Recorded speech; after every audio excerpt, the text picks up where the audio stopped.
With the goal being to help produce 2 billion doses of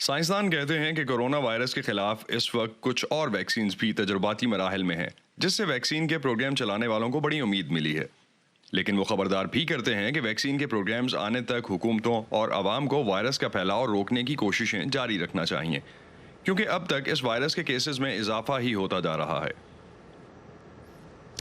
Pakistan میں ایسے والد ابھی بھی کم ہی نظر آتے ہیں جو اپنی بیٹیوں کو موٹر سائیکل چلانا سکھا رہے ہوں، لیکن اس بارے میں اب رائے بدل ضرور رہی ہے۔ سمن خان آج ہمیں ملوا رہی ہیں باپ اور بیٹی کی ایسی ٹیم سے جو مل کر اسٹیریوٹائپس کو توڑ رہی ہیں اور لڑکیوں کو خود اعتمادی کے راستے پر لا رہی ہیں۔ آئیے جانتے ہیں ان کے لاہور کی سڑکوں سے شمالی علاقوں کے پہاڑوں تک سفر کے بارے میں۔ موٹر سائیکل چلانا مشکل کام نہیں، جو 11ویں جماعت کی طالبہ تنجینہ نوید سیکھ چکی ہیں، لیکن تنجینہ کے والد ان میں مزید خود اعتمادی دیکھنا چاہتے ہیں، اسی لیے انہوں نے لاہور میں ہی اونچے نیچے راستے اور ریتلے علاقوں کی نشاندہی کر رکھی ہے، جہاں وہ اپنی بیٹی کو بائک چلانے کی تربیت دیتے ہیں۔ والد اور بھائیوں کے ساتھ وہ نوری ٹاپ کشمیر کا دشوار گزار راستہ بھی طے کر چکی ہیں۔ وہ ڈفرینٹ ٹائپس آف ٹیرینز اور اسینٹس تھے۔ اب بائک چلاتے جاتے بہت ایسی جگہیں ہیں جہاں مجھے اترنا پڑ رہا، مجھے دھکا لگانا پڑ رہا، دھکا لگانے کے ساتھ ساتھ پیدل ٹریک بھی کرنا پڑ رہا۔ اب وہ سارا کرتے ہوئے یہ نہیں تھا کہ میں ایگزاسٹ ہو جاؤں، میں تھک جاؤں، میرا موڈ آف ہو، میں انجوائے کر رہی تھی اور میں بابا کے ساتھ ساتھ ہی تھی اور میں نے دھکے بھی بہت اچھے خاصے لگائے ہیں۔